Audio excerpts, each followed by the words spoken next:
ನಮಸ್ಕಾರ ವೀಕ್ಷಕರೇ, the federal ಕರ್ನಾಟಕಕ್ಕೆ ಸ್ವಾಗತ. ನಾನು ವಿಜಯ್ ಜನಡಿ. 8 ಬಾರಿ ಚಿನ್ನದ ಅಂಬಾರಿಯನ್ನ ಹೊತ್ತಿದ್ದಂತಹ ಅರ್ಜುನ ಆನೆ ಪುಂಡ ಆನೆ ಕಾರ್ಯಾಚರಣೆ ವೇಳೆ ದುರಂತ ಸಾವನ್ನಪ್ಪಿತ್ತು. ಈ ಅರ್ಜುನ ಆನೆಯ ನೆನಪಿಗೋಸ್ಕರ ಇತ್ತೀಚೆಗೆ ಸುಮಾರು 650 kg ಗಾತ್ರದ ಪುತ್ಥಳಿಯನ್ನು ನಿರ್ಮಾಣ ಮಾಡಿರುವಂಥದ್ದು, ಪುತ್ಥಳಿಯನ್ನು ಲೋಕಾರ್ಪಣೆ ಮಾಡಲಾಯಿತು. ಈ ಸಂಬಂಧಪಟ್ಟಂತೆ ಮಾತಾಡೋಕ್ಕೆ ಅಂದರೆ ನಿಜವಾಗ್ಲೂ ಕೂಡ ಪುತ್ಥಳಿ ಮಾಡಿದ್ರೆ ಸಾಕಾಗುತ್ತಾ, ಇದರ ಆನೆಗಳ ಉಳಿವಿಗೋಸ್ಕರ ಏನು ಮಾಡಬೇಕಾಗಿತ್ತು, ಮತ್ತು ಅರ್ಜುನ ಆನೆಯ ಸಾವಿನ ಸಂಬಂಧಪಟ್ಟಂತೆ ಇನ್ನೂ ಕೂಡ ಒಂದಷ್ಟು ಅನುಮಾನಗಳು ಇರುವಂಥದ್ದು. ಈ ಸಂಬಂಧಪಟ್ಟಂತೆ ಮಾತಾಡೋಕ್ಕೆ ವನ್ಯಜೀವಿ ತಜ್ಞರಾದಂಥ ಜೋಸೆಫ್ ವೂವರ್ ಇದ್ದಾರೆ. ಯಾಕಂದರೆ ಇವರು ವನ್ಯಜೀವಿ ಪ್ರಾಣಿಗಳ ಸಂಬಂಧಪಟ್ಟಂತೆ ಮತ್ತು ಅದರ ಉಳಿವಿಗಾಗಿ ಸಂಬಂಧಪಟ್ಟಂತೆ ಸಾಕಷ್ಟು ಕೂಡ ಹೋರಾಟ ಮಾಡ್ತಾ ಇರುವಂಥದ್ದು. ನಮ್ಮ ಜೊತೆ ಇದ್ದಾರೆ, ಮಾತಾಡ್ತಾ ಹೋಗ್ತಾರೆ.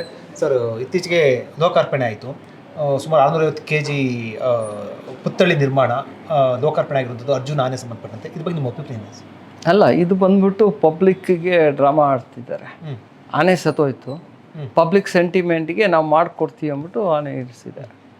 ಇದು ಬೇರೆ ಇಲ್ಲಿ ಮಾಡಿಲ್ಲ, ಎಸ್ಲೂರು ಮಾತ್ರ ಇಲ್ಲ, ಬಲ್ಲೆ ಒಳಗೂ ಉಂಟು. ಕಬಿನಿ ಬಲ್ಲೆ ಕ್ಯಾಂಪೊಳಗೆ ಅಲ್ಲೇ ಅರ್ಜುನ ಇದ್ದಿದ್ದು ಅಲ್ಲೇ ಇಟ್ಕೊಂಡಿದ್ದಾರೆ.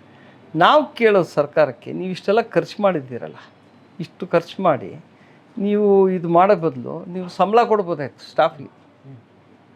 ಈಗ ಸಂಬಳ ಕೊಡ್ತಾನೆ ಇಲ್ಲ ಕರೆಕ್ಟಿಗೆ, ವಾಚರ್ಸ್ಗೆ ಕೊಡ್ತಿಲ್ಲ. ಇಷ್ಟೆಲ್ಲ ದುಡ್ಡು ಖರ್ಚು ಮಾಡಿ ಒಂದು ಇದು ಮಾಡಬೇಕು, ಇನಾಗ್ರೇಷನ್ ಮಾಡಬೇಕು, ಅದಕ್ಕೆ ಒಂದು ಇದು ಮಾಡಬೇಕು ಅಂತೆಲ್ಲ ಎಷ್ಟು ಖರ್ಚು ಮಾಡಿದ್ದೀರಾ. ಇದು ಒಂದು ಯಾಕೋ ಸರಿ ಹೋಗಲ್ಲ. ಆನೆ ಚೆನ್ನಾಗಿದ್ದಾಗ ನೀವು ನೋಡ್ಕೊಳಕ್ಕಾಗಲಿಲ್ಲ. ಯಾಕಂದರೆ ನಮ್ಗೆ ಇವತ್ತು ಬೇಜಾರೇನೆಂದರೆ, ಈ ಆನೆ ಬಂದ್ಬಿಟ್ಟು ಅರ್ಜುನ, ಇದಕ್ಕೂ ವಯಸ್ಸಾಗಿತ್ತು, ಅದನ್ನ ರಿಟೈರ್ಮೆಂಟ್ ಆಗಿತ್ತು. As per the ministry of environment forest ಇದು ಪ್ರಕಾರ ಆಫ್ಟರ್ 60 years ರಿಟೈರ್ಮೆಂಟ್ ಆಗಬೇಕು. ರಿಟೈರ್ ಆಗಿತ್ತು, ಅದನ್ನ ಯಾಕೆ ತಂದರು? ಅದು ಇನ್ನೊಂದು ತಪ್ಪಾಗಿದೆ ಅಂದರೆ, ಅರ್ಜುನ ಮಸ್ತೊಳಗಿತ್ತು. ಮಿನಿಸ್ಟ್ರಿ ಆಫ್ ಎನ್ವೈರ್ಮೆಂಟ್ ಫಾರೆಸ್ಟ್ ಇದ್ರೊಳಗೂ ಅದು ಕ್ಲಿಯರಾಗಿ ಹೇಳುತ್ತೆ, ಮಸ್ತೊಳಗಿದ್ದಾಗ ಯಾ ಆನೆಗೂ ಯಾ ಕಾರ್ಯಾಚರಣೆಗೂ ಕರ್ಕೊಂಡು ಹೋಗಬಾರ್ದು. ತೊಗೊಂಡು ಹೋಗ್ಬಿಟ್ರು, ಯಾರು ಕೇಳಲಿಲ್ಲ ಮಾಡಲಿಲ್ಲ, ಮಾತ್ರ ತೊಗೊಂಡೋದ್ರು. ಅಲ್ಲಿ ಹೋದಾಗ ಏನಾಗತ್ತೆ, ಅಲ್ಲಿನ ಡಾಕ್ಟ್ರು ಇದಕ್ಕೆ ಅಟ್ಯಾಕ್ ಮಾಡೋ ಆನೆಗೆ ಇದು ಹೊಡೆಯೋಕ್ಕೆ ಬಿಟ್ಬಿಟ್ಟು, ಡಾಟ್ ಹೊಡೆಯೋಕ್ಕೆ ಬಿಟ್ಬಿಟ್ಟು ಇನ್ನೊಂದು ಆನೆಗೆ ಹೊಡೆದ್ಬಿಡ್ತಾರೆ, ಅದು ಕುಮ್ಕಿಗೆ. ಆ ಕುಮ್ಕಿ ಕೆಳಗಡೆ ಬಿದ್ದೋಗ್ಬಿಡುತ್ತೆ. ಅದನ್ನು ರಿವೈವ್ ಮಾಡೋಕ್ಕೆ ಹೋಗಿ ಇವರು ಟೈಮ್ ವೇಸ್ಟ್ ಮಾಡ್ತಾರೆ. ಅಷ್ಟಮೇಲೆ ಅರ್ಜುನಕ್ಕೂ ಈ ಆನೆಗೂ ಗಲಾಟೆ ಆಗುತ್ತೆ, ಅರ್ಜುನನ್ನು ಸಾಯಿಸುತ್ತೆ. ಅಲ್ಲಿನ ಜನ ಹೇಳೋರು ಅಂದರೆ, ಅಲ್ಲಿ ನಮ್ಮ ಕಾವಡಿಗಳು ಇವ್ರು ಹೇಳೋದು, ಮಾವತರು ಹೇಳಂದರೆ, ಇಲ್ಲ ಅರ್ಜುನಕ್ಕೂ ಗುಂಡಾಗಿತ್ತು, ಭಾಳ ಓಡಾಡ್ತು ಮಾತು. ಅರ್ಜುನ್ಗೆ ಏಟಾಗಿದ್ದರಿಂದ ಅರ್ಜುನ ಬಿದ್ದೋಯ್ತು, ಅದಕ್ಕೆ ಇದಿರಲಿಲ್ಲ, ಭಾಳ ಬ್ಲಡ್ ಹೋಯ್ತು ಅಂದ್ಬಿಟ್ಟು ವರ್ಷ ನೋಡ್ತಾರೆ. ಅದು ಬಂದು ಕೊಂಬಲ್ಲಿ ಗುಂಬಿ ಅರ್ಜುನಗೆ ಅಲ್ಲೂ ರಕ್ತ ಹೋಗುತ್ತೆ. ಸೊ ಅವಾಗ ಏನಾಗುತ್ತೆ, ಇವರು ನಾವು ಹೇಳೋದು, ನೀವು ಕರೆಕ್ಟಾಗಿ ತನಿಖೆ ಮಾಡಿ ಇದು ಅಂದ್ಬಿಟ್ಟು ಅನುಮಾನ ಇರುವಂಥದ್ದು ಅಂದ್ಬಿಟ್ಟು ಇವ್ರು ಏನು ಮಾಡ್ತಾರೆ, ಡಿಪಾರ್ಟ್ಮೆಂಟ್ ಅವರು ಪೋಸ್ಟ್ ಮಾರ್ಟಮು ಮಾಡೋ, ಯಾಕಂದರೆ ಆಚೆ ಬಂದುಬಿಡತ್ತಲ್ಲ, ಆನೆ ತಿರುಗಿಸಿದ್ರೆ ಎಲ್ಲಿ ಗುಂಡು ಹಾಕಿದೆ ಅದು ಬಂದೇ ಬರುತ್ತೆ. ಸೊ ಇವರು ಏನು ಮಾಡಲ್ಲ, ಬೇರೆಯವ್ರು ಏನು ಮಾಡ್ತಾರೆ, ಇದನ್ನು ದಂತನೇ ಎತ್ಬಿಟ್ಟು ಇವ್ರು ಊದ್ಬಿಡ್ತಾರೆ. ಅವಾಗ ಜನ ಎದ್ಬಿಟ್ಟು, ಇಲ್ಲ ಇಲ್ಲಿ ಯಾಕೆ ನೀವು ಮಾಡಬೇಕು, ನೀವು ಕಬಿನಿ ಇದಕ್ಕೆ ತೊಗೊಂಬನ್ನಿ, ಎಲ್ಲಿ ಬಲ್ಲೆಗೆ, ಅಲ್ಲೇ ತಾನೇ ಆನೆ ಇದ್ದಿದ್ದು, ಅರ್ಜುನ ಅಲ್ಲೇ ಇದ್ದಿದ್ದು, ನೀವು ಅಲ್ಲೇ ತೊಗೊಂಬನ್ನಿ, ಅಲ್ಲೇ ಊತಾಕೋಣ ಅಂದ್ಬಿಟ್ಟು ಕಾವಡಿಗಳು ಮಾವತರು ಕೇಳ್ತಾರೆ, ಒಂದಷ್ಟು ಎಲಿಫೆಂಟು ಎಂಥಿಸಾಸ್ಟ್ಗಳು ಕೇಳ್ತಾರೆ. ಇವ್ರು ಯಾಕೆ ತರೋದಿಲ್ಲ, ಮಾಡ್ಬೋದಾಯ್ತಲ್ಲ. ನಿಮಗೇನು ಅನುಮಾನ ಜೋಸೆಫ್ ವೂವರ್ ಅವರಿಗೆ ಈ ವಿಚಾರಕ್ಕೆ ಸಂಬಂಧ? ನನಗೆ ಅನುಮಾನ ಬರೋದೆ ಅಂದರೆ ಇವರು ಇಷ್ಟೆಲ್ಲ ಆಗಿದ ಮೇಲೆ ಪೋಸ್ಟ್ ಮಾರ್ಟಮ್ ಯಾಕೆ ಮಾಡಲಿಲ್ಲ? ಓಕೆ, ಇದೆಲ್ಲ ಆಯಿತು, ಮುಗೀತು ಕತೆ, ಬರೀ ಮಾಡಿದ್ರು, ನಾಟಕ ಆಡಿದ್ರು, ಇದು ಮಾಡ್ತೀವಿ ಅದು ಮಾಡ್ತೀವಿ ಅಂದ್ಬಿಟ್ಟು. ನಾನು ಗೌರ್ಮೆಂಟಿಗೆ ಕೇಳೋದಿಷ್ಟೇ, ನೀವು ಇದು ಡಿಸೆಂಬರ್ 4th ಸಾಯತ್ತೆ ಆನೆ, ನೀವು ಒಂದು ವೀಕ್ ಒಳಗೆ ಎನ್ಕ್ವೈರಿ ಮಾಡಿಸ್ತೀರಾ, ಒಂದು ಸ್ಪೆಷಲ್ ಕಮಿಟಿ ಫಾರ್ಮ್ ಮಾಡ್ತೀರಾ, ಎಲ್ಲ ಹೋಗ್ಬಿಟ್ಟು ಅಲ್ಲಿ ಹೋಗಿ ತನಿಖೆ ಮಾಡ್ತೀರಾ, ಹಾಸನ್ ಡಿವಿಷನ್ ಇವ್ರನ್ನೆಲ್ಲ ಕರೆದು ತನಿಖೆ ಮಾಡ್ತೀರಾ, ಏನಾಯಿತು ಎತ್ತಾಯಿತು ಅಂದ್ಬಿಟ್ಟು. ನಾನು ಬರೆದಿದ್ದೀನಿ ಸರ್ಕಾರಕ್ಕೆ, ನಮಗೆ ದಯವಿಟ್ಟು ನೀವು ಆ ರಿಪೋರ್ಟ್ ಕೊಡಿ, ತನಿಖಾ ವರದಿ ಕೊಡಿ ಅಂತ ವರದಿ ಕೊಡಿ ಅಂತ ಕೇಳಿದ್ದೀವಿ. ಈ ತನಕ ಯಾಕೆ ಕೊಡ್ತಿಲ್ಲ? ಈಗ 2 ಕಡೆ ಮಾಡಿದ್ದಾರೆ. ಬಲ್ಲೆಹೊಳಗೆ ಒಂದು ಅರ್ಜುನದು ಸ್ಟ್ಯಾಚ್ಯೂ ಇದೆ, ಈಗ ಎಸ್ಲೂರೋಗಿ ಮಾಡಿದ್ದಾರೆ.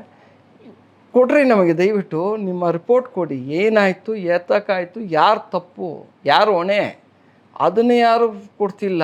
ಬೇರೆ ನೀವು ಆನೆ ಇಟ್ಕೊಂಡು ಡ್ರಾಮಾ ಮಾಡ್ಕೊಂಡಿರೋದು, ಸ್ಟ್ಯಾಚ್ಯೂ ನಡೆಯೋದಿಲ್ಲ.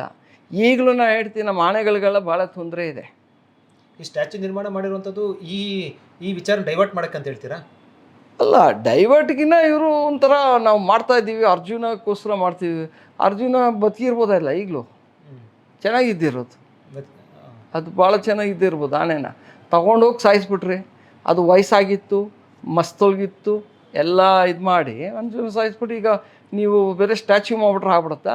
ನಾವು ಓಕೆ, ನೀವು ಅರ್ಜುನ ಸಾಯಿಸ್ತೀರಿ, ಅರ್ಜುನಿಗೆ ನೀವು ಸ್ಟ್ಯಾಚ್ಯೂ ಕೊಟ್ರಿ, ಬೇರೆ ಆನೆಗೆ ಚೆನ್ನಾಗಿ ಇಟ್ಕೊಳ್ಳೋಕೆ ಏನು ಗ್ಯಾರಂಟಿ ಇದೆ?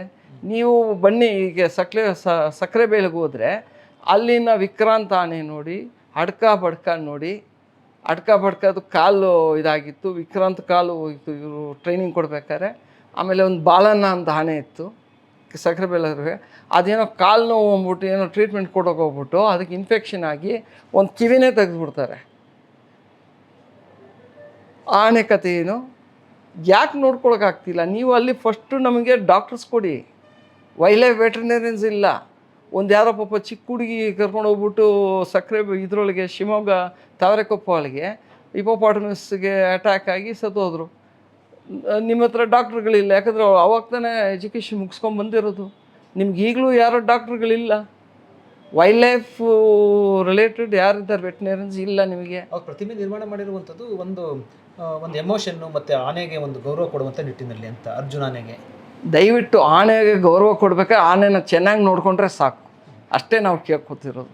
ನೀವು ಇದು ಮಾಡಿ ಇನ್ನೊಂದು ಕಡೆ ಹುಲಿ ಸಾಯತ್ತೆ, ನೀವು ಅದಕ್ಕೂ ಒಂದು ಸ್ಟ್ಯಾಚ್ಯೂ ಮಾಡಿಬಿಡಿ, ಇನ್ನೊಂದು ಕಡೆ ಏನಾದ್ರು ಸತ್ರು ಅದಕ್ಕೂ ಒಂದು ಸ್ಟ್ಯಾಚ್ಯೂ ಮಾಡಿಬಿಡಿ, ಇದು ಬೇಕಾಗಿಲ್ಲ ನಮಗೆ. ಇರೋದನ್ನ ಉಳಿಸ್ಕೊಳ್ಳೋಣ, ಫಸ್ಟು ಕಾಡನ್ನು ಉಳಿಸೋಣ. ನಾವು ಹುಲಿನ ಉಳಿಸ್ಬೇಕು, ಆನೆನ ಉಳಿಸ್ಕೊಬೇಕು, ಕಾಡು ಕಡಿತಿದ್ರೆ ಅದೆಲ್ಲೂ ಹೋಗುತ್ತೆ, ಊರ ಕಡೆ ಬರುತ್ತೆ. ಊರ ಕಡೆ ಬಂದರೆ ಈ ಥರ ಕಾರ್ಯಾಚರಣೆ ಆಗತ್ತೆ, ಹಿಡಿಯೋಕ್ಕೆ ಹೋಗ್ತಾರೆ ಬೇರೆ ಆನೆಗಳನ್ನ. ಹಿಡಿಯೋಕ್ಕೆ ಹೋದಾಗ ಈ ಆನೆಗಳು ಸಾಯುತ್ತೆ. ಆ ರೀತಿ ನೋಡಿದ್ರೆ ನಿಮಗೆ ಬರೀ ಸ್ಟ್ಯಾಚ್ಯೂ ನಿರ್ಮಾಣ ಮಾಡ್ಕೊಂಡಿರ್ಬೇಕಾಗುತ್ತೆ.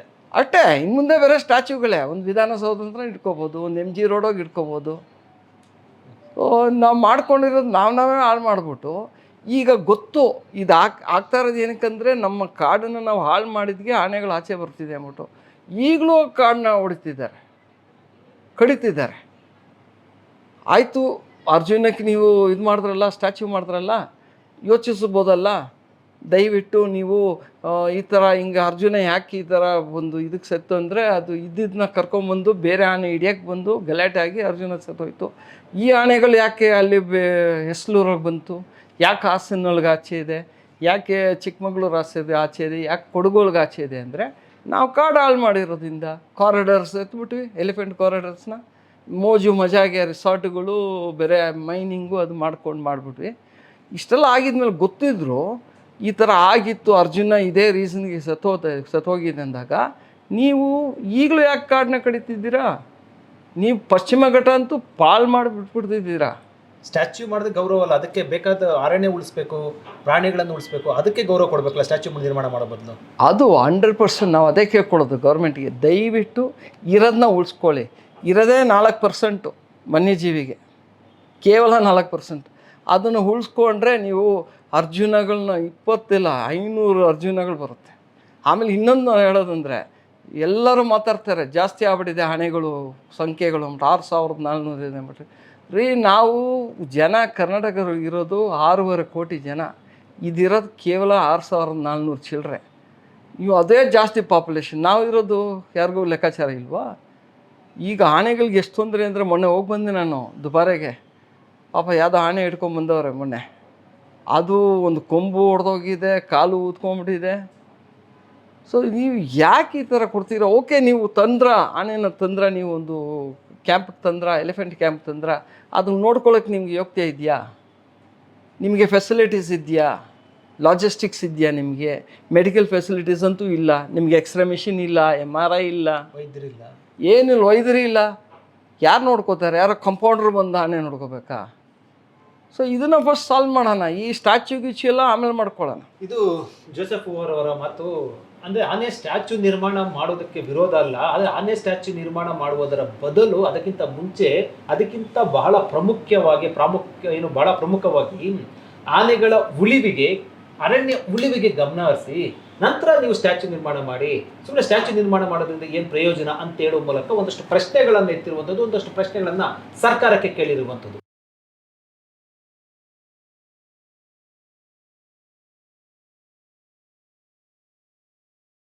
ಹೆಚ್ಚಿನ ಸುದ್ದಿ ಅಪ್ಡೇಟ್ಗೆ ಈಗಲೇ ದ ಫೆಡರಲ್ ಕರ್ನಾಟಕ ಯೂಟ್ಯೂಬ್ ಪೇಜನ್ನು ಸಬ್ಸ್ಕ್ರೈಬ್ ಮಾಡಿ.